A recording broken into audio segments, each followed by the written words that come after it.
Muy buenos días a todos. Quisiera agradecer la invitación y vamos a estar hablando de un tema bastante importante que todos debemos de manejar, de que todos tenemos que entender y de cómo poder manejar el paciente con etología en el día a día, en el consultorio, por sobre todo, porque muchas veces surge esta duda, no con respecto a este tema, ¿verdad? Que es el que nos reúne hoy, ¿verdad? Que es el cáncer de próstata, sino que muchos otros tipos de cánceres, ¿verdad? Existe un tabú muy grande y hay un miedo del personal de blanco, el personal de salud, de afrontar estos pacientes por el estigma y el tabú que se genera alrededor de estas patologías. Inclusive cuando uno está estudiando, se autogenera estos estigmas y estos tabú, y tipo, no, esto no va a salir, no, esto no voy a manejar, no, esto es difícil, ¿no? Entonces vamos a intentar el día de hoy hablar sobre cáncer de próstata, cómo poder diagnosticar. Más que todo voy a hablar más o menos conceptos generales, cómo se maneja, y lo que ustedes van a hacer en el consultorio más que todo, ¿verdad? A quiénes le van a examinar, a quiénes le van a hacer PSA, cómo van a manejar, cómo van a interpretar eso, porque al final eso es lo que necesitamos saber. O a veces desconocemos el hecho de muchos puntos que nosotros deberíamos de manejar para poder ayudar de la mejor manera a estos pacientes y de cierta manera sistematizar nuestro trabajo para de cierta manera reducir los problemas al momento del diagnóstico del manejo de estos pacientes en la atención primaria y poder disipar ciertas dudas también con relación a los pacientes. Entonces vamos a estar hablando con respecto a el cáncer de próstata, ¿verdad? Que es, como dice el slide, ¿verdad? Cosa de hombres, pero es problema de todos, ¿verdad? El problema de nosotros como personal de blanco en el sentido de que nosotros debemos de manejar esta patología, poder orientar de manera adecuada en la atención primaria o en el lugar donde nosotros estemos a estos pacientes. Vamos a dar un paneo general con respecto a lo que es el cáncer de próstata y algunas situaciones que se dan con respecto a esta patología, poder entender básicamente, o sea, lo más básico que se pueda, esta enfermedad, y de esa manera para que nosotros podamos llegar al diagnóstico y orientar hacia dónde podemos, orientar al paciente hacia dónde puede ir a consultar, a dónde puede tener su tratamiento y una resolución adecuada de su problema. Quisiera que vean algunas estadísticas y algunos tabúes que se generan alrededor de esta situación. Pero, bueno, escuchar. Ah, por cierto, yo ya me hice el chequeo de la próstata, ¿y ustedes? No, carnal. Yo luego voy. Yo no voy a andar dejando que me metan manos. Paso.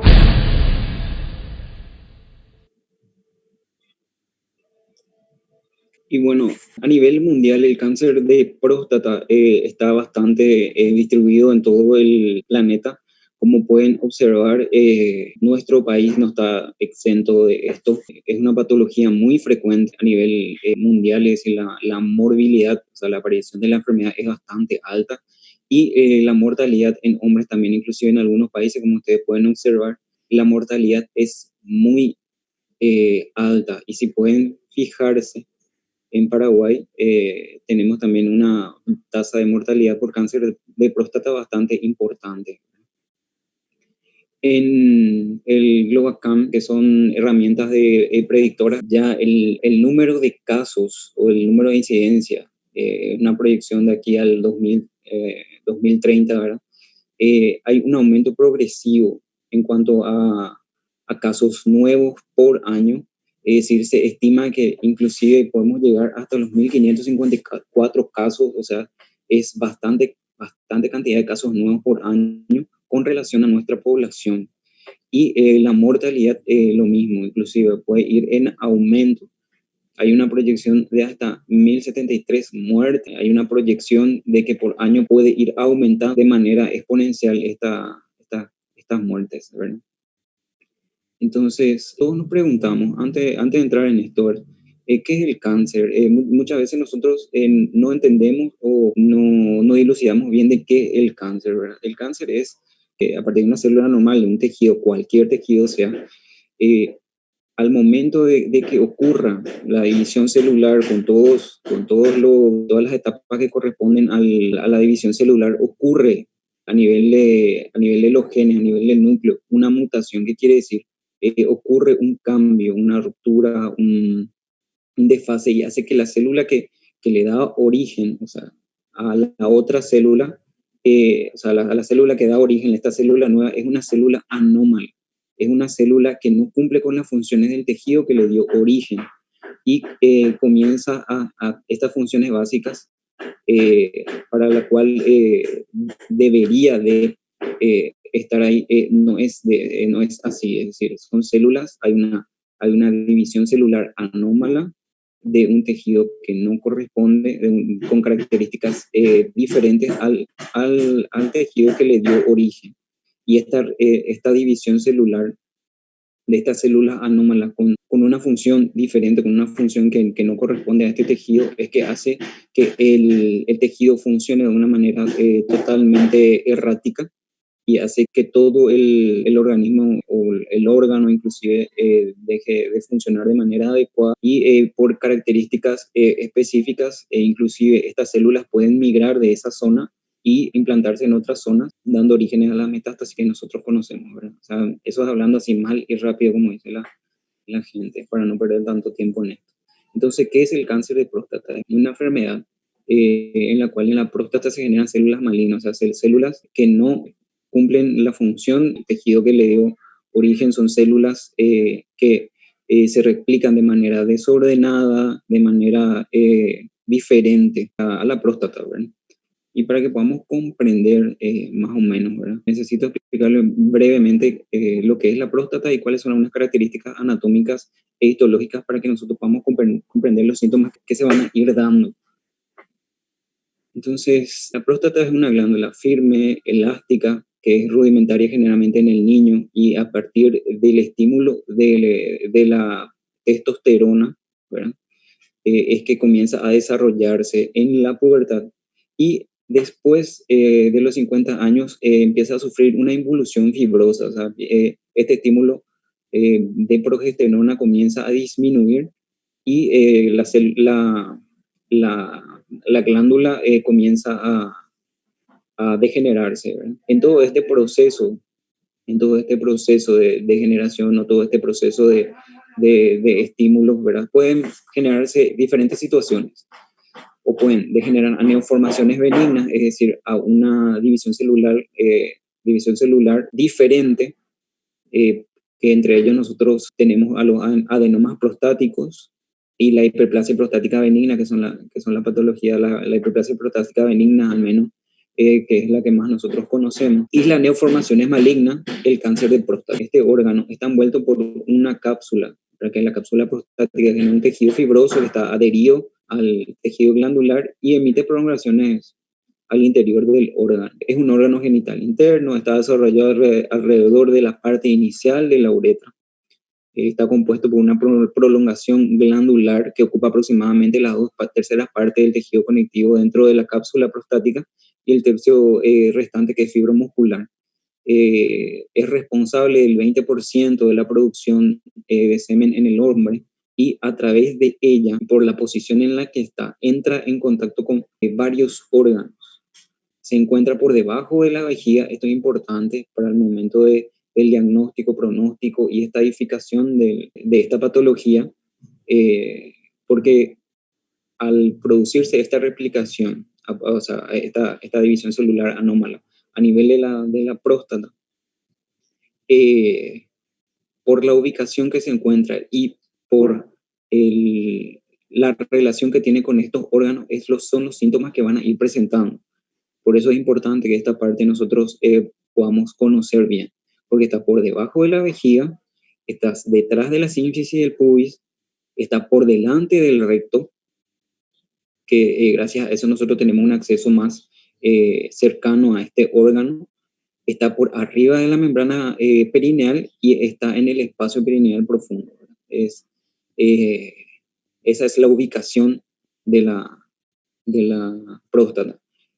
Rodea el origen de la uretra, es decir, a través de ella pasa la uretra, si inclusive la uretra esa parte de la uretra tiene su nombre, ¿verdad? Que es la uretra prostática gracias a eso. Y también es atravesada por los conductos eyaculatorios. Está las glándulas de Cooper y sus conductos, por lo que esto es muy importante para el momento de la estadificación, el momento de la presentación de síntomas. Quiero que se acuerden de esta parte, ¿verdad?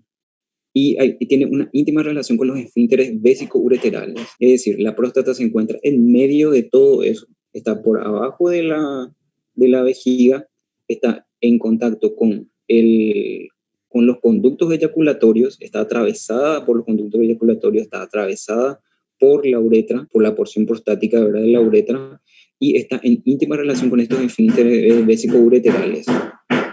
Por eso de acá es que vamos a sacar los síntomas que van a ir presentando de acuerdo al momento de la enfermedad en que se va a ir desarrollando. Para que más o menos tengan idea, esta es la próstata, como yo les decía, está en relación con los esfínteres, está la vejiga, ¿verdad?, con los esfínteres. Esto es el pubis, se encuentra por detrás, están los esfínteres, este es el esfínter vesical.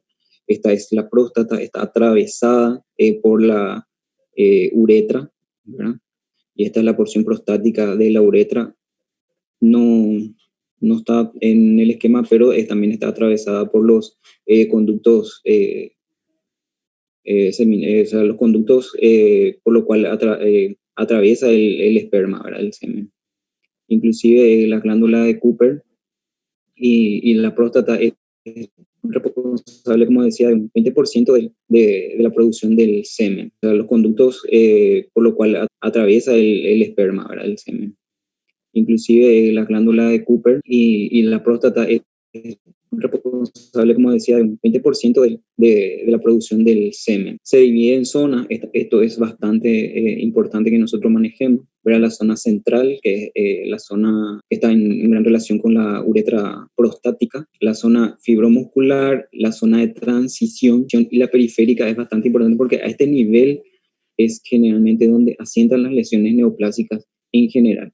Las lesiones benignas usualmente suelen centrarse en esta ubicación, por lo que generalmente las lesiones benignas son las que primero presentan síntomas, a diferencia del cáncer de próstata. Es decir, generalmente son las que primero sangran, las que primero presentan síntomas de tipo obstructivo, y a diferencia del cáncer de próstata, que en sus estadios iniciales generalmente no produce síntomas, al igual que todos los otros tipos de cáncer. Acá, como pueden ver, lo que yo les mencionaba, que está los conductos eyaculadores atraviesan la próstata, al igual que la uretra. Winslow, ¿verdad?, que hay una escala Winslow, ¿verdad?, inclusive, considero que está conformada aproximadamente como una castaña, es decir, tiene un tamaño bastante pequeño. Esto es muy importante que ustedes manejen también. Por eso tomen atención en esta parte, porque el ecografista, al momento del diagnóstico, que es lo que vamos a hablar más adelante, estas dimensiones son lo que te va a informar y vos tenés que saber cómo es la próstata normal, cuánto mide a nivel de su base en sus dimensiones antero-posteriores y cuánto pesa, porque es importante para que nosotros podamos determinar si hay una anomalía en la glándula, si hay un aumento de estas dimensiones que nosotros nos hace sospechar de una patología a nivel de próstata, no necesariamente de cáncer. Por eso es bastante importante, es decir, 3,5 por 2,5 por 2,5 generalmente, y el peso es de 18 gramos. Esta es una muestra histológica de la glándula, que son glándulas tubuloalveolares, que a este nivel en donde suele asentar más las lesiones cancerígenas. Esto es otro esquema de la zona que yo le estaba mencionando, para que ustedes se den en cuenta. Generalmente en la zona periférica, donde se encuentran las glándulas principales de la próstata, es donde asienta con mayor frecuencia el cáncer de próstata. Por eso generalmente los síntomas, y a este nivel más o menos los adenomas o la hiperplasia prostática benigna suele ser mucho más frecuente, por eso los síntomas son mucho más tempranos, ¿verdad? Y al momento de hacer un tratamiento hacer un tratamiento de estas patologías, los síntomas suelen ceder, ¿verdad?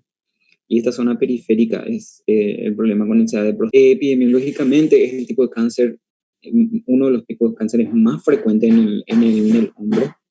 Inclusive se habla de 1 de cada 6 hombres va a ser diagnosticado con cáncer de próstata en el transcurso de su vida.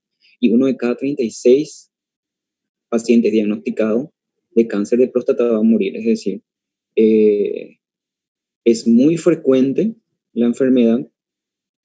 Esa es diagnosticada en los hombres con mucha frecuencia, tanto así que al llegar a los 80, 90 años de edad, más del 80% de los hombres van a tener algún grado de cáncer de próstata. Pero ¿qué pasa? De estas personas que son diagnosticadas con cáncer de próstata, se calcula que 1 de cada 36 aproximadamente de casos que fueron diagnosticados es que va a fallecer a causa directa del cáncer de próstata. Que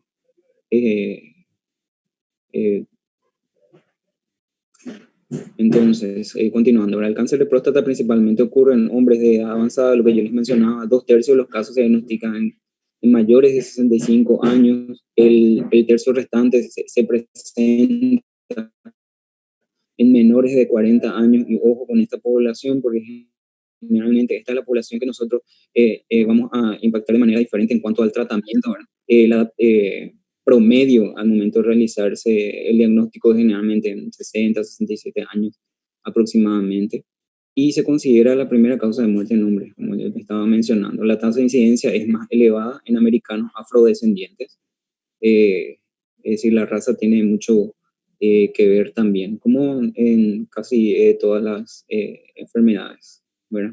¿Cuáles son los factores de riesgo que nosotros tenemos que tener en cuenta para que nosotros podamos incidir sobre ellos en los modificables para poder evitar o disminuir la aparición o retrasar lo más que se pueda, ¿verdad?, la aparición del cáncer de próstata, ¿verdad?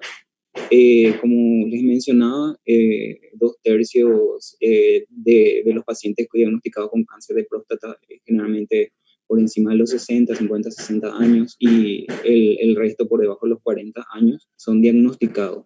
Pero ojo, el cáncer de próstata tiene una cronología muy lenta de evolución, tiene una evolución muy lenta, que inclusive se calcula a 10 años, es decir, de la primera lesión hasta la aparición de los síntomas, inclusive pueden pasar 10 años. Son cánceres que evolucionan de forma muy lenta. Como le mencionaba, ¿verdad?, que al principio que son cánceres que tienen en sus etapas iniciales son asintomáticos, es ahí donde nosotros debemos incidir para su diagnóstico precoz. Y muchas veces estos pacientes que son diagnosticados, imagínate, son diagnosticados a los 80, 90 años, nosotros, inclusive la literatura describe que generalmente mueren de otra cosa antes de morir su cáncer de próstata, ¿sí? Al tener una evolución tan lenta a tantos años, este tratamiento va a influir en la calidad de vida, y vos calculás de que tu paciente no va a ir por más de 10 años, ¿verdad? Va a ser inclusive, va a llevar la directriz del tipo de tratamiento que vos vayas a proponer en este paciente. Es un cáncer que tiene una influencia hormonal bastante importante. Hoy en día sabemos que es dependiente de la testosterona, ¿verdad?, que es la hormona, la progesterona, testosterona, ¿verdad? Que su crecimiento depende de estos niveles y su estímulo depende de estos niveles, ¿verdad? Por lo que el tratamiento se dirige hacia ahí. Factores dietéticos, hay corrientes que describen que ciertos tipos de ciertas costumbres y alimentaciones pueden prevenir el cáncer de próstata, o inclusive puede generar, aumentar el factor de riesgo a la producción del cáncer de próstata, es decir, la obesidad, lo que tiene que ver con alimentos ricos en grasa muy saturadas, etcétera, ¿verdad? Los factores genéticos es bastante importante. Vamos a estar hablando de los factores genéticos. Todos los cánceres tienen una predisposición genética importante. Inclusive hay genes que están identificados en el cáncer de próstata que pueden estar presentes a nivel familiar, inclusive de acuerdo a la cantidad de personas de primera o segunda línea que tengan relación con tu paciente. Va aumentando la posibilidad de que pueda padecer cáncer de próstata. Y el factor racial, como yo le mencionaba hace rato. la influencia genética y familiar del cáncer de próstata, con respecto a lo que yo les mencionaba, si el cáncer en general, eh, quiero hacer una aclaración acá, el cáncer en general puede ser o una mutación nueva, pues algo que se dio con una mutación nueva en el momento, o puede ser por una predisposición genética familiar importante, puede darse, ¿verdad? Es decir, heredo familiar, eh, o por una situación que incida directamente a este tejido que pueda generar después cáncer, ¿verdad? Es decir, como si pueden observar este cuadro, en este estudio que se había hecho, un porcentaje muy bajo de personas presentaron o sea, una mutación, una aparición del cáncer así, sin una explicación genética. Eh, el- por lo cual, al análisis de estos datos, lo que nos da a entender es que el riesgo de que uno padezca cáncer de próstata al no tener historia familiar de cáncer de próstata es de uno, o sea, es muy, muy, muy bajo. Si tu padre tuvo cáncer de próstata, aumenta el riesgo en un 2.1 posibilidades más que vos padezcas cáncer de próstata. Si tu hermano tiene cáncer de próstata, estos son dos familiares de primera línea, 3.37 veces aumenta la posibilidad de que vos puedas padecer de cáncer de próstata. Y si aparece es decir, una persona de primera línea en tu familia es afectado con cáncer de próstata, que generalmente casi se cumple en casi todos los cánceres, es afectado por este cáncer de próstata, aumenta en un 3.34 la posibilidad de eh, que vos padezcas esta enfermedad. Y que inclusive pueda ser diagnosticado después de los 65 años por esto, con esta patología. Si en tu familia, en la segunda o tercera línea, hay una afectación de cáncer de próstata, aumenta en 1.68 veces la posibilidad de que vos tengas cáncer. Por eso es bastante importante que se puedan manejar los antecedentes familiares de la persona, ¿verdad? Y es más, si hay dos personas que padecen cáncer de próstata en la familia, eh, aumenta un 5.08 la posibilidad de que esta persona pueda padecer cáncer de próstata. O sea, el riesgo va aumentando dependiendo del número de miembros afectados, el grado y la edad en la cual aparece el cáncer de próstata. Es decir, sí, cuando más personas tengan cáncer de próstata en la familia y más cercanas a vos, y la edad de aparición cada vez es menor, es decir, si al papá le apareció a los 65, al hermano le apareció a los 55, es lo más probable que por debajo de esa edad pueda aparecer el cáncer de próstata.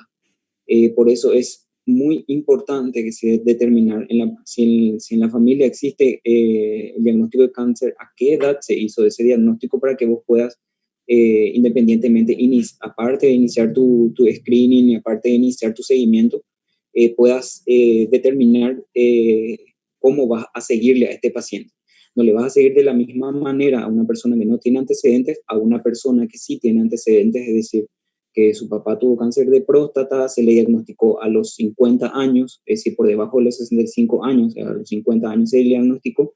Vos tenés que empezar mucho, mucho antes. Inclusive existen autores que dicen que 10 años antes de la aparición y el diagnóstico no la aparición del diagnóstico de cáncer de próstata, es que uno debe de iniciar ya las medidas de prevención para la detección precoz, como yo les mencionaba al principio, ¿verdad? Por eso es muy importante esta parte para el manejo preventivo o el manejo de estos pacientes. Por eso me estoy deteniendo bastante para explicarle esta parte. Cualquier pregunta, mandan y después yo estaré respondiéndolas. Lo que yo les mencionaba, la influencia genética familiar pueden ser esporádicos, de darse sin ningún vínculo genético, o puede ser familiar, que en la familia aparezca, es decir, abuelo, tíos, padecen de este cáncer, que no hay una línea tan cercana, ¿verdad? Y si es hereditario, generalmente son de primera segunda línea, aparecen este cáncer. Se han identificado genes que están implicados en la aparición de este cáncer, ¿verdad? Que los más importantes son los BRCA1 y BRCA2. Inclusive estos genes implicados se ven en otros cánceres, que es importante. Existen estudios que determinan el código genético de la persona, que son bastante caros, que nosotros nos contamos en nuestro país, ¿verdad? Se pueden hacer, sí, se envían las muestras a Estados Unidos y uno puede determinar si su codificación genética, si están presentes estos genes. Estos genes también se ven implicados en lo que es la producción de cáncer de próstata, ovario, páncreas, mama. Sería lo ideal, ¿verdad? Lo que apunta a la medicina del futuro, ¿verdad? Que uno pueda tener estas descripciones y después, en base a eso, poder hacer sus prevenciones, ¿verdad? El RNA-senas, el HPC1, el ELAC2, el MSR1, ¿verdad? Que están presentes en este cáncer, ¿verdad? Como yo les mencionaba al principio, estos andrógenos actúan en proliferación y diferenciación del epitelio luminal, o sea, del epitelio de estas células, ¿verdad? Entonces, cuando hay un sobreestímulo de estas células por estos andrógenos, es que puede verse esta proliferación desenfrenada, ¿verdad? De estas células anómalas. Hay otros componentes que se citan, ¿verdad? Que son las enfermedades de transmisiones sexuales, es decir, la prostatitis, las infecciones urinarias, o sea, las infecciones a ese nivel a repetición. Se vio un riesgo relativo de 1.37 a las personas que fueron vasectomizadas, ¿verdad? El tabaquismo siempre, el alcoholismo, el tabaquismo, la obesidad, la dieta rica en grasa que yo le estaba mencionando, que aumentan el riesgo, inclusive a 1.2 del riesgo normal de padecer esta enfermedad. Y este es un dato bastante interesante. Cuando más obeso es, mayor es el riesgo de padecer esta enfermedad. O sea, se ha visto que cuando mayor es el índice de masa corporal, mayor es el riesgo relativo que de padecer esta enfermedad pueda tener esta persona. Como yo les mencionaba antes, ¿verdad? Hay una influencia fuerte de estos andrógenos, es decir, la 5-alfa reductasa transforma a la testosterona, ¿verdad? En los componentes que van a estimular este tejido, ¿verdad? Y cuando hay este tejido es estimulado, comienza a ocurrir la proliferación. Esto les quise poner acá para que después, en el momento de hablar del tratamiento, vamos a abordar esta parte, ¿verdad? Es decir, como todo lo que yo le estaba mencionando, hay una próstata normal, este es el tejido prostático normal, hay una mutación, hay una hiperplasia, hay una predisposición genética, hay daños oxidativos a nivel celular, y aparte de eso, otra vez, hay una transgresión dietaria, un paciente obeso, un paciente hipertenso, un paciente que fuma, un paciente que toma, y tuvo una inflamación o una infección a ese nivel, o sea, todo el estrés al cual estuvo sometido ese tejido, hace que ocurra que puede ocurrir una alteración en estos genes, pueden aparecer estas neoplasias, ¿verdad? Bueno, los diferentes estados, hasta que aparezca lo que nosotros conocemos como cáncer, ¿verdad? Es lo que yo le estaba hablando, de expresión del BRCA1, BRCA2, expresión de todas estas lesiones, ¿verdad? Que hacen que haya una división celular desordenada y aparezca el cáncer. Es decir, hay un cambio en la expresión de estos genes sin alterar la secuencia de DNA, o sea, comienza a dividirse la célula y hace que estas células que dan origen a células anómalas, estas sigan dando, otras con origen anómalo. ¿Qué ocurre? Generalmente estas células, al haber un cambio en toda su estructura y todas sus funciones, generalmente los medios adhesivos, o sea, los mecanismos que hacen que la célula esté ahí en el epitelio, también se ven alterados. Son uniones laxas, uniones que se rompen con facilidad, por lo cual migran con muchísima facilidad del tejido que les dio origen. Por eso es que se producen las metástasis en general en todos los cánceres. Entonces, piensen en lo que les estuve mencionando al principio, la ubicación de la próstata. Apareció el cáncer, hay una división celular desordenada a ese nivel, lo que empieza a producir síntomas. ¿Y cuáles son los síntomas? Ubíquense en la próstata, ¿verdad? Dificultad para orinar. ¿Por qué dificultad para orinar? Por la ubicación, porque está por debajo, pasa la uretra a través de la próstata, la uretra prostática, y se encuentra por debajo de la vejiga, inclusive casi a nivel del trígono vesical, ¿verdad? Por lo cual produce dificultad al orinar. Crece el tumor, comprime esa zona. El chorro de orina se hace débil, es decir, empieza a crecer el tumor, empieza a cerrar la luz, comienza a hacerse débil y el paciente tiene dificultad para orinar, tiene que hacer fuerza para orinar. Por lo cual no orina adecuadamente, tiene una sensación de que no orinó todo y de hecho generalmente no orina todo. El volumen postmiccional, o sea, que se mide a través de la ecografía, aumenta. Por lo cual aumenta también la frecuencia de que el paciente vaya de cuerpo, o sea, que orine, ¿verdad? Porque a cada rato tiene que orinar. Generalmente hay una urgencia o una incontinencia urinaria porque hay una afectación de toda esa zona, es decir, la inervación, es que todo está en relación a la próstata a ese nivel. Hay una disfunción puede haber una disfunción eréctil en estadios más avanzados, hay malestar abdominal, puede haber dolor, como les mencionaba. Lo último que generalmente aparece es sangre en semen u orina, o inclusive puede haber por esta localización de estas lesiones, en general todas las lesiones prostáticas, y más del cáncer que estamos hablando, puede haber inclusive eyaculación retrógrada. ¿Qué quiere decir? Que el paciente llega al orgasmo, pero no sale hacia afuera el semen, sino va hacia la vejiga, y cuando orina con mucha dificultad, claro, y con semen.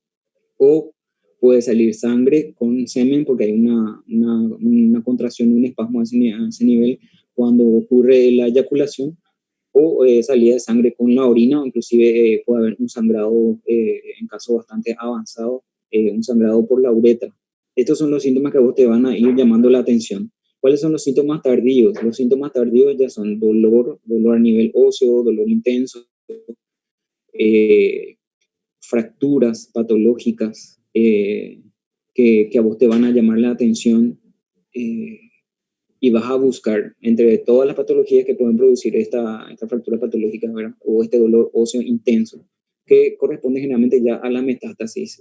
Puede haber metástasis cerebral, metástasis pulmonar, pueden haber síntomas pulmonares, síntomas, no solamente síntomas urinarios, ya en estadios avanzados pueden haber otros síntomas a otros niveles, ¿verdad? Metástasis cerebral, pulmonar, ósea, etc. Entonces, ¿cómo nosotros vamos a hacer el diagnóstico de esta enfermedad? Existe aquí en Paraguay un programa que es el Programa Nacional de Detección Precoz de Cáncer de Próstata, que denuncia que que nosotros podemos hacer la detección precoz del cáncer de próstata a través de 2 simples pasos, ¿verdad? Creo que hay un tabú demasiado grande alrededor de esto, pero es demasiado importante que nosotros podamos transmitir a nuestros pacientes esto, ¿verdad? Porque depende de nosotros que nosotros podamos llegar al momento de gran confianza, de una relación médico-paciente totalmente establecida y adecuada para que vos puedas proponerle a este paciente y explicarle lo que se necesita hacer. Porque realmente si a un paciente bien informado, un paciente que se le explica bien lo que se tiene que hacer, la importancia de lo que es, y en el momento del consultorio vos puedas establecer una relación médico-paciente adecuada, vos vas a poder hacerle a cualquiera, hasta el Papa, al presidente de la República, un tacto rectal, ¿no? Que es tan importante, porque si se pueden fijar, imagínense, es altamente sensible en dedos entrenados, es decir, por eso es importante lo que yo les mencionaba al inicio, ¿verdad? De conocer la estructura anatómica de la, de la próstata y saber que como tiene íntima relación, al menos la cara posterior, con el recto, a través de algo tan simple como el tacto rectal, nosotros podemos hacer el diagnóstico de esta enfermedad. Es altamente sensible, hasta un 80% en dedo entrenado, y es muy específica. O sea, es altamente específica, un 93.5%. Un correcto examen de próstata puede diagnosticar lesiones bastante pequeñas. Podemos llegar inclusive a un diagnóstico casi que por examen físico, ¿verdad? Más niveles altos de PSA, inclusive pueden ayudarnos al diagnóstico, porque no todos los cánceres de próstata producen elevación brutal del PSA. Existe cáncer de próstata con PSA normal. Sirve para un cribado poblacional, sirve para un diagnóstico precoz, sirve para el seguimiento y el pronóstico de los pacientes, pero es muy importante hacer un buen examen físico, una buena anamnesis, un buen interrogatorio en el paciente para que vos puedas llegar a este diagnóstico. El PSA, que es el antígeno prostático específico, serina-proteasa, es producida casi exclusivamente por las células epiteliales prostáticas, es órgano específico del PSA, es decir, específico de la próstata, pero no es específico del cáncer. Es decir, todas las lesiones o problemas que se producen a nivel de la próstata pueden producir una elevación del PSA, inclusive el tacto rectal, todo lo que produzca una estimulación de la próstata puede producir una elevación del PSA. La pregunta sería, ¿en qué momento yo le haría un tacto rectal al paciente? Le hago un tacto rectal y después automáticamente se toma la muestra de PSA, va a ser inespecífica y va a ser inadecuada. ¿Por qué? Porque por ese estímulo del simple examen rectal de la zona prostática, o que el paciente esté utilizando sonda, porque a veces los pacientes llegan a vos ya con, te hicieron un globo vesical, que es otra de las cosas de la forma de presentación del cáncer de próstata, te vienen con un globo vesical que no está pudiendo orinar, que está teniendo, que se tuvo que sondar para poder evacuar esa urgencia, ¿verdad? Que es el globo vesical, y nosotros le pedimos PSA, ¿verdad? Entonces hay que tener bastante en cuenta. Pero generalmente cuando el PSA es elevado por el cáncer prostático, se eleva en valores bastante importantes. Sí, nosotros tenemos un seguimiento del tacto rectal del paciente y un seguimiento del PSA en consultorio adecuado, es decir, nosotros tenemos por lo menos un registro del paciente, de un seguimiento adecuado por consultorio. Nosotros podemos hacer inclusive curva de PSA, y estas curvas de PSA nos puede a nosotros determinar si es que hay un aumento real de este PSA. Están los valores cortes, o sea, son los valores que en el momento de que vos haces el diagnóstico se puede hacer un cálculo entre el PSA libre y el PSA total. Puede haber una diferencia aumentada entre estos dos y hay un cambio de relación. Hay una velocidad, la velocidad de PSA, ¿verdad? Que está aumentada, es decir, que el tiempo de duplicación de tu PSA basal al siguiente control aumenta, se duplica ese PSA, por eso es importante la curva de PSA. Y como les mencionaba, que existen falsos positivos por esta cuestión, o inclusive falsos negativos, es decir, pueden haber lesiones de cáncer que no elevan PSA. Por eso es bastante importante el examen físico y el buen interrogatorio en el paciente. Como yo le estaba mencionando, que es el riesgo de cáncer de próstata de acuerdo al aumento del PSA. de acuerdo al aumento y de acuerdo, bueno, a la unidad de medida. Existen varias unidades de medida que el laboratorista te va a informar en qué rango de unidad de medida es que te informa, ¿verdad? Evidentemente, cuando va en aumento, el aumento, el riesgo de la presencia de un cáncer de próstata aumenta también, o sea, un 26.9% por encima de 4, ¿verdad? Entonces, hay que tener un seguimiento del PSA. O sea, no es que vos le pedís PSA y el PSA está elevado y ya, sino que se va evaluando, porque eso no quita que un paciente que tenga una hiperplasia prostática benigna más tarde pueda hacerte un cáncer de próstata, y vos estás diciendo que su PSA solamente es por su hiperplasia prostática benigna, ¿verdad? Entonces vos hacer un seguimiento, hacer una curva, hacer un seguimiento de ese PSA, que es importante que vos puedas tener en cuenta. Entonces, todo el mundo habla de PSA. ¿Qué es el PSA? El PSA es, como les mencionaba, es una proteína que es producida por las células normales, así como estas células malignas de la glándula prostática, por eso es órgano específico. En el hombre el PSA existe, o sea, está el PSA siempre. Ahora, cuando hay una elevación de esa concentración, es lo que te hace sospechar en patologías prostáticas, porque no es específico solamente del cáncer de próstata. En 1994 la FDA aprobó el uso del análisis de PSA en combinación al tacto rectal. Por eso le decía que es muy importante el examen físico del paciente más la complementación con el PSA para examinar a hombres asintomáticos que presentan cáncer de próstata. Es decir, gracias al buen examen prostático, un seguimiento con PSA, inclusive un seguimiento con ecografía en algunos casos, porque la ecografía es muy operador dependiente, al igual que el examen físico, nosotros podemos hacer diagnóstico y seguimiento adecuado de estos pacientes. Más todavía si son pacientes que tienen una carga genética o una carga familiar bastante importante. Como les mencionaba anteriormente, este PSA puede elevarse en el hombre, puede haber una concentración anómala en el hombre, por ejemplo, pacientes con prostatitis, enfermedad de próstata. Generalmente el paciente puede presentar mucho dolor en esa zona, fiebre, pus por uretra, o sea, existen otros síntomas que van acompañados a nivel de esta prostatitis, fiebre importante, inclusive bastante elevada. La hiperplasia prostática benigna, agrandamiento de la próstata también puede producir elevación del PSA, la manipulación prostática, el sondaje vesical, que es lo que yo le estaba mencionando. Pero ¿qué pasa? Este PSA con relación al cáncer de próstata, si es que es elevado, porque ahí pues, es elevado, suele ser bastante importante. Inclusive las cifras son de 3 cifras, generalmente los números que te informan. Se recomienda el análisis de PSA como examen de detección del cáncer de próstata. Sí, se recomienda, como yo le estaba mencionando. La FDA aprobó junto con el tacto rectal para que se pueda hacer un seguimiento, un screening, en el contexto de la prevención y la detección precoz del cáncer de próstata. Recomiendan que a partir de los 50 años de edad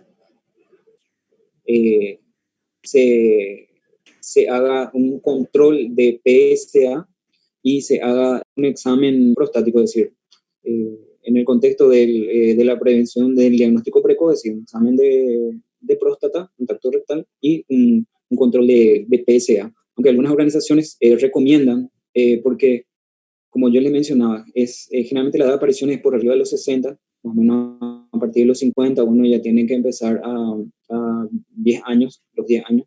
Pero ¿qué pasa? Existe una parte de la población de los pacientes que diagnosticados con cáncer de próstata que es joven, es decir, generalmente desde los 40 años, 45 años ya presentan cáncer de próstata, que hay que tener mucho ojo, ¿verdad? Porque generalmente cuando más joven se presenta, el cáncer de próstata más agresivo suele ser. Entonces, el diagnóstico precoz en este grupo de población de pacientes que sufren cáncer, por eso nosotros tenemos que conocer el historial familiar. Si tu paciente tiene un diagnóstico de cáncer de próstata en su familia, el manejo del historial familiar y el diagnóstico precoz, para que nosotros podamos reducir en este grupo de pacientes. Generalmente, estos exámenes tienen que ser selectivos y se tienen que hacer de manera rutinaria en la población por arriba de los 45 años, 50 años, pero No es que vos automáticamente a todo el mundo no voy a prevenir, a los 40 ya a todo el mundo le hago, no. De acuerdo a los antecedentes familiares que tenga tu paciente, en su control anual o en su control cada 2 años que vienes y te hacen, y vos tenés un paciente que no tiene factores de riesgo, es decir, en la familia no apareció, no le vas a estampar todo esto a partir de los 40, le pasas, según todos los estudios que se hicieron multicéntricos, generalmente aparece por arriba de los 60 años, entonces vos empezás a los 50, empezás a los 45, es decir, cada paciente es diferente, cada paciente es diferente. Que es lo que nos enseña todas estas estadísticas, ¿verdad? Que son bastante aburridas, pero bueno, es lo que nos ayuda a nosotros a poder trabajar de esta manera. La mayoría de las organizaciones recomiendan que los hombres piensen hacerse el análisis de PSA, que hablen primero con sus médicos y los beneficios que va a traer en este paciente, ¿verdad? Aproximadamente el 18% de todos los pacientes con cáncer de próstata se detectan únicamente mediante el tacto rectal sospechoso del cáncer de recto. Un tacto rectal sospechoso de cáncer en pacientes con nivel de PSA hasta 2 tiene un valor predictivo de un 5 a un 30% con un nivel de evidencia secundario, es decir, es bastante importante. Es decir, un buen examen físico, por ejemplo, esto reafirma todo lo que él estaba diciendo, ¿no? Un buen examen físico, un buen examen de recto, un valor adecuado de PSA nos permite diagnosticar de manera precoz, y todo esto justifica el hecho de que se haga como screening en la población. El cribado poblacional, o sea, el diagnóstico precoz es importante. Se tiene que tomar una decisión informada con el médico acerca de si se debe ser examinado o no. Esa decisión, como yo les mencionaba, la relación médico-paciente tiene que ser importante para puedas llegarle al paciente y explicarle de manera adecuada cómo va a ser el examen. Y jamás examines o toques en un paciente, sea cual sea la edad, sea cual sea el motivo, sin que el paciente se le haya explicado adecuadamente lo que se le va a hacer, por qué se le va a hacer, para qué se le va a hacer y cuál es la importancia de lo que se le va a hacer. Bajo ninguna circunstancia. Siempre hay que hablar primero con el paciente, explicar la importancia y el por qué. Inclusive los pacientes van a salir agradecidos de tu consultorio, a pesar de que vos hayas violentado tanto así la intimidad del paciente, ¿verdad? Es muy necesario que se establezca bien la relación médico-paciente. Hay que explicar, hay que hacer, hay que hablar para poder realizar. Y si se va a examinar al paciente, se tiene que examinar, si permite en primer lugar, si permite el paciente con un familiar presente. Si no lo permite, sí o sí tiene que estar una enfermera o otro médico contigo, interno, estudiante, quien sea. Uno solo con el paciente no puede estar bajo ningún concepto cuando le va a examinar. Siempre tiene que estar presente un familiar, la enfermera y el médico, en lo posible. Si el paciente no permite, solamente la enfermera. Solo el médico o no debería de ser. El tamizaje debe realizarse utilizando el PSA, el tacto rectal, como yo le estuve mencionando, esto es todo lo que yo ya le estaba mencionando, a los 50 años con riesgo promedio o riesgo bajo de cáncer de próstata, generalmente con expectativas de vida y con expectativa de vida al menos de 10 años o más, es lo que yo les mencionaba. A los 45 años para los hombres con alto riesgo de desarrollar cáncer de próstata, afroamericanos, familiares de primer grado con diagnóstico de próstata a temprana edad, es decir, menores de 65 años. Y a los 40 años para los hombres con un riesgo aún mayor, es decir, más de un familiar con cáncer de próstata a temprana edad. Temprana edad se refiere a menores de 65 años. Es decir, ¿a quiénes le vamos a hacer PSA y tacto rectal?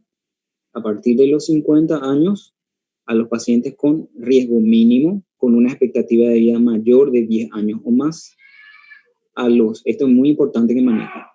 A los 45 años para los hombres con alto riesgo de desarrollar cáncer de próstata, es decir, afroamericanos, familiares del paciente de primer grado que han sido diagnosticados con cáncer de próstata a temprana edad, es decir, temprana edad que es por debajo de los 65 años, y a los 40 años a los hombres con un riesgo aún mayor de padecer cáncer de próstata, es decir, que tiene más de un familiar que ha padecido cáncer de próstata por debajo de los 65 años. Esto es lo que ustedes tienen que manejar correctamente para que ustedes puedan manejar a sus pacientes adecuadamente en el consultorio. Esto es lo que ustedes tienen que manejar de manera práctica, por todo lo que yo les estuve mencionando anteriormente. Si no se detecta cáncer de próstata, se le pide al paciente que vuelva otra vez para una revisión futura, depende de los resultados de PSA, es decir, no es que vos se le decís, bueno, tu PSA está normal y tu tacto rectal está normal y ya, venís nomás ya. No. De acuerdo a, existen también estándares que dicen cuándo vos vas a volver a evaluarle al paciente. Es decir, si el paciente tiene por debajo del 2.5 su PSA, por debajo de este valor, generalmente se hace un control a los 2 años. En pacientes que no se detectó el cáncer de próstata con su tacto rectal y su PSA, o le pedís que en 2 años vuelva y se le vuelva a repetir todo. Ahora, si vos tenés un paciente con riesgo, ¿verdad? Un paciente con riesgo, con un PSA por encima de 2.5, pero dentro del rango normal, ¿verdad? Que no se detectó cáncer de próstata o ninguna enfermedad a nivel prostático, se hace un control anual. Todos los años debe de controlarse. Esta persona que vos le estuviste controlando, vino todo normal, su PSA está por debajo de 2.5, cada 2 años le va a hacer su control. Si todas estas personas que vos le hiciste su control está por arriba de 2.5, está todo normal, no tiene cáncer, pero son personas con riesgo, se hace un control anual. Si está por arriba de 2.5. Ahora, es lo que yo les mencioné, esto siguiente es lo que yo les mencionaba.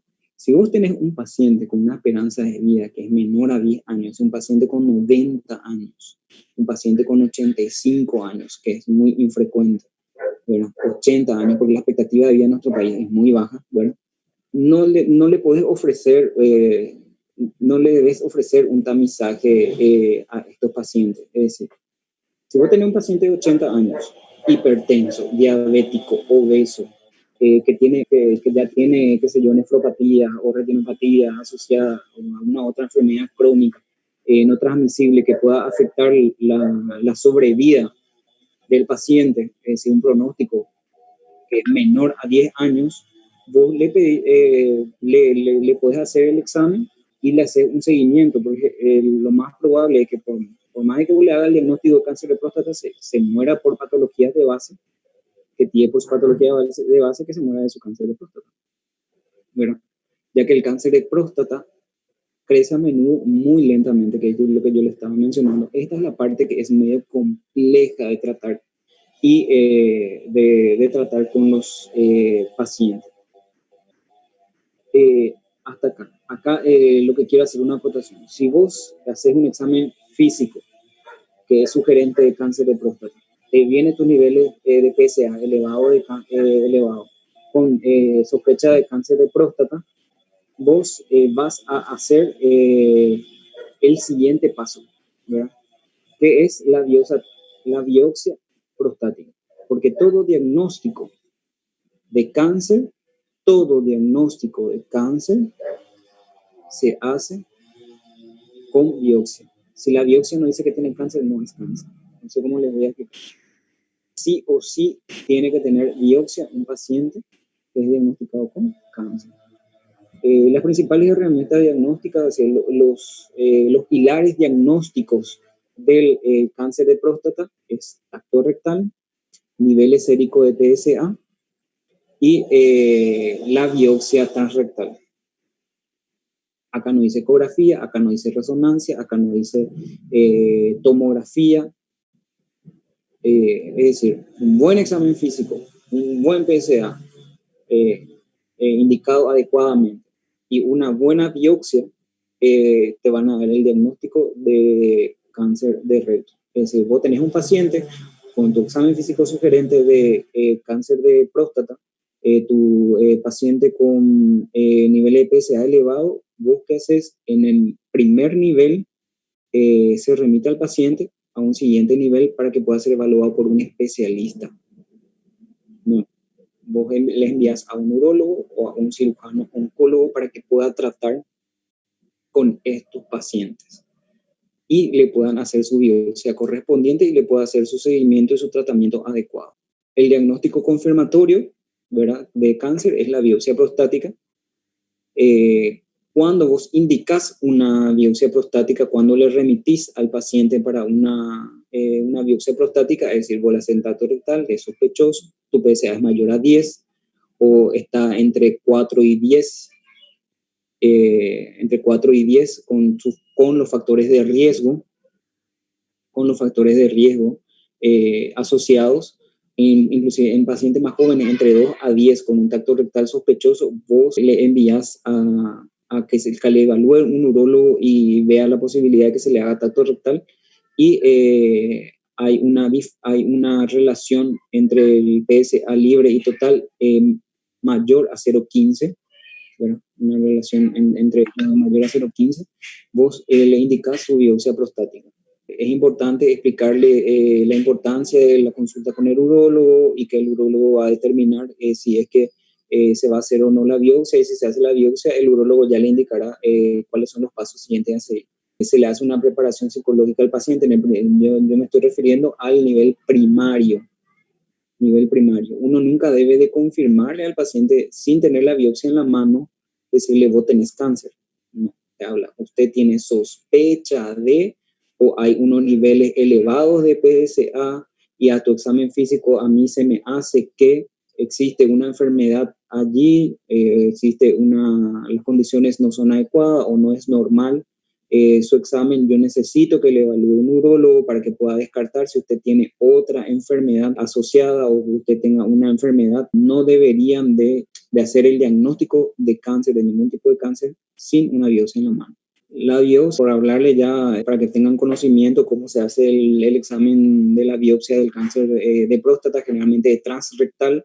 Se hace un examen, se puede hacer un examen bajo anestesia, o inclusive en algunos casos se puede hacer una biopsia sin anestesia, inclusive se puede hacer esta biopsia, pero lo ideal es que se hace con una anestesia regional, se puede hacer una anestesia raquídea, ¿verdad? Esta biopsia se hace transrectal, se hace ecoguiada, en donde se evalúa, se ubica la lesión y se punza la lesión. El gol estándar es que se divide otra vez en áreas o en zonas la próstata, y en cada zona se va tomando las biopsias para poder determinar si tiene o no tiene cáncer de próstata. Una vez que vos tengas la biopsia de próstata, de acuerdo a eso va a ser el manejo del paciente. ¿Por qué? Porque la biopsia prostática a vos lo que te va a informar el Gleason. Gleason es una escala que, de acuerdo a las características que vaya presentando histopatológicas, es que se le da una puntuación y se suma de acuerdo a las vistas histológicas que se van presentando, que van desde 1 a 10, ¿verdad? Cuando mayor sea el Gleason, es decir, mayor a 6, cuando mayor sea el Gleason, tiene que ver con el tratamiento, la agresividad del tratamiento y el pronóstico inclusive del paciente. Un paciente con un Gleason elevado, un Gleason 10, la batería ya de tratamiento y de agresividad con respecto al tratamiento es mucho mayor, inclusive el pronóstico es un poquito más reservado, un poquito peor con respecto a los pacientes que tengan un Gleason menor, ¿verdad?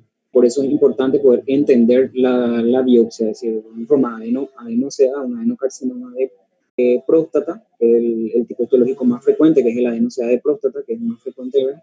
Existen otros tipos histológicos, pero el más frecuente es el adeno-CA de próstata, y va a informar el Gleason.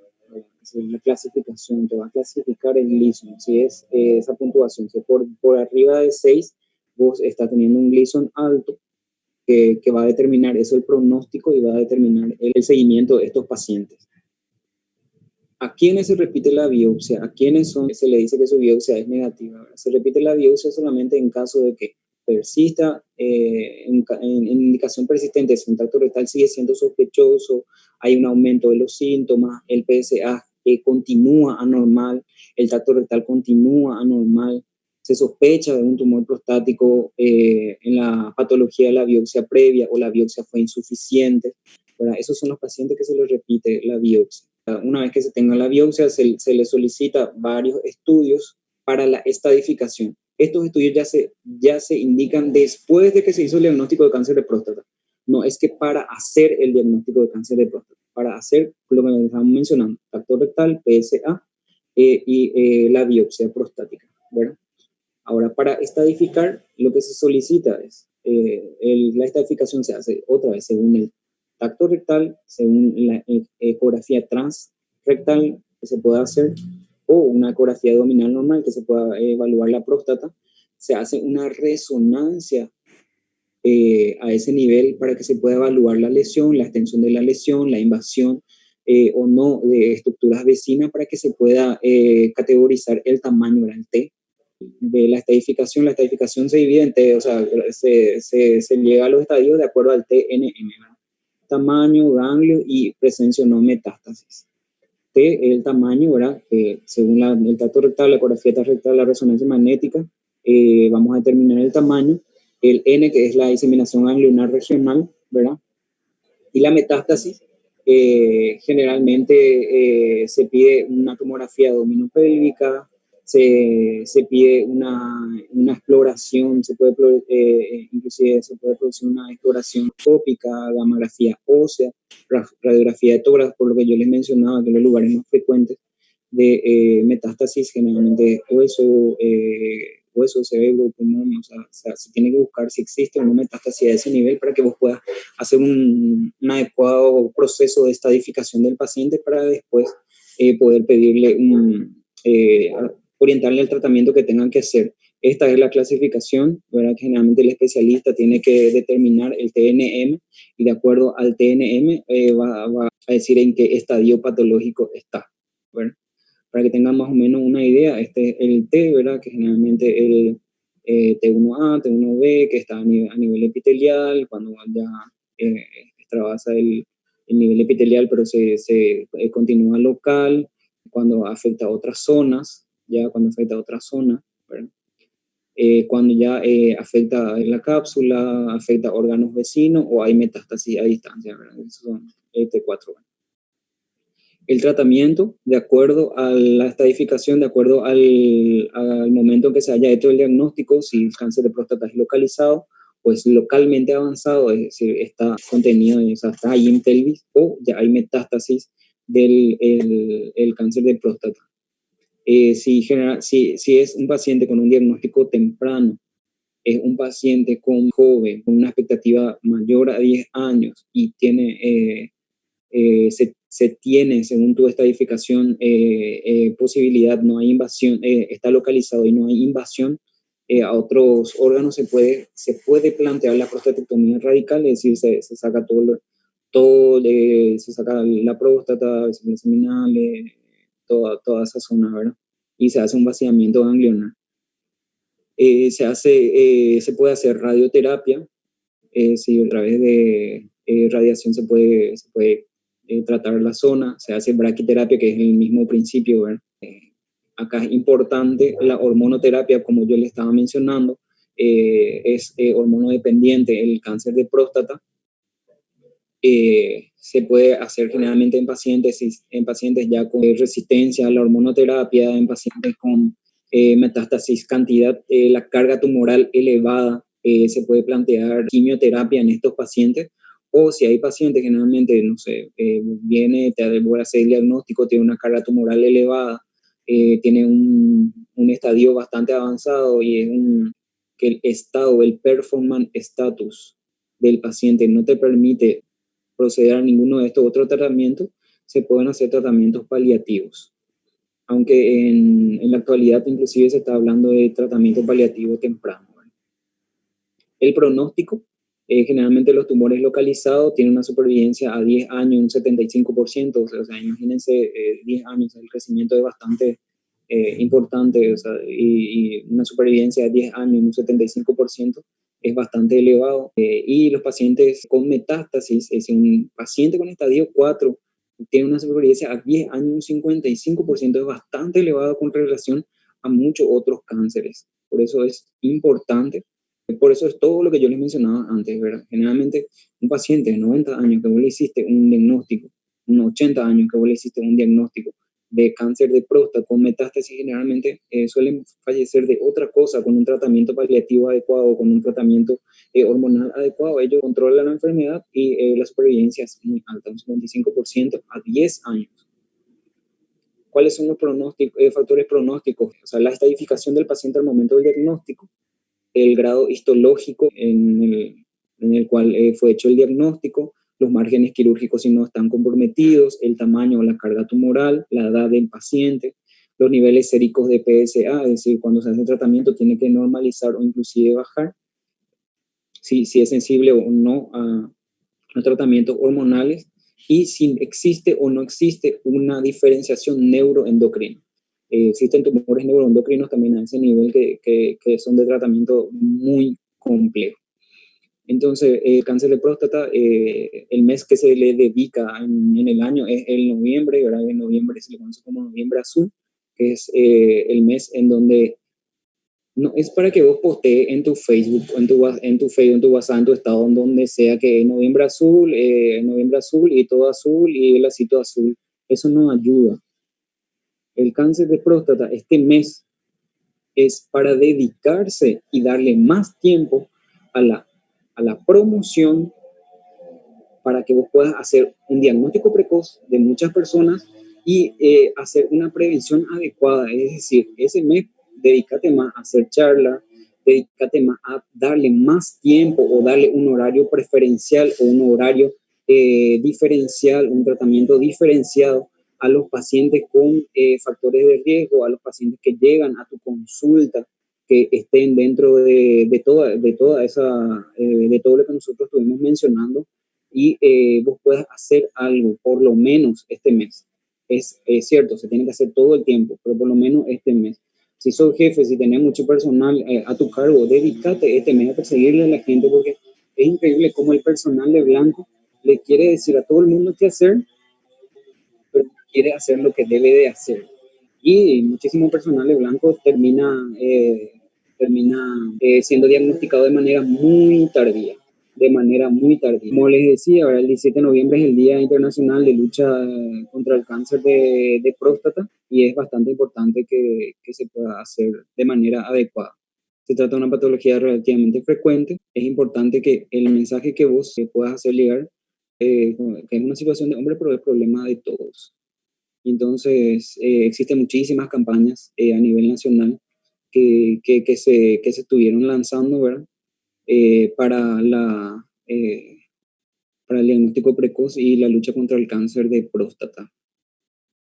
Entonces es importante que podamos hacer adecuadamente este seguimiento a todas estas personas y poder llegar y explicarle adecuadamente el camino que nosotros debemos de tomar. Entonces espero que les haya gustado la clase, espero que hayan entendido y que hayan aprendido un poquito más sobre el cáncer de próstata y que puedan en un futuro hacer un diagnóstico precoz y poder llegar a sus pacientes de manera adecuada y que les haya servido. Entonces, muchísimas gracias.